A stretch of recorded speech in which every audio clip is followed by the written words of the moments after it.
আমরা দুজনেই খুব শিগগিরই জেলে যেতে পারি। আমরা যে হারে এখানে বদমাইশি করছি, আমার মনে হয় যে খুব শিগগিরই আমার মনে হয় জেলে যেতে হবে। ওর বিয়ে তিনি উপস্থিত থাকতে পারবো কিনা, ওকে তো জেল থেকে ছেড়ে দেবে। হ্যাঁ, কাঞ্চনদার সঙ্গে বিয়ে। এবার আমি জেল থেকে ছাড়া পেয়ে ওখানে নেমন্তন্ন যাবো কিনা সেটা নির্ভর করছে ওর ওপরে। জেলে যাবে কেন? এই যে হারে বদমাইশি, বান্ধবী অন্য কাউকে মন দিয়ে ফেলেছে। তুই এই মন দেওয়ার মতো অনুপ্রেরণাটা কি? না, ও আর অফ স্ক্রিন সব গুলিয়ে কেটে ফেলছে। সামনে বিয়ে তো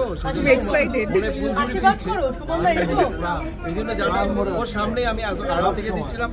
খুব খুশি হয়েছি, আমার নিজের দাদার মতোই আর আমার বোনের মতো দুজনের বিয়ে হচ্ছে না, দাদা বোনের বিয়ে হচ্ছে না, আমার দিক থেকে সম্পর্ক।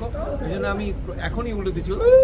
আর সব থেকে মজার ব্যাপার, আমি প্রতি বছর বাগবাজার সার্বজনীনে সিঁদুর খেলায় সিঁদুর খেলতে পারি কতটা জানি না, উপস্থিত থাকি। আগেরবারও ফোন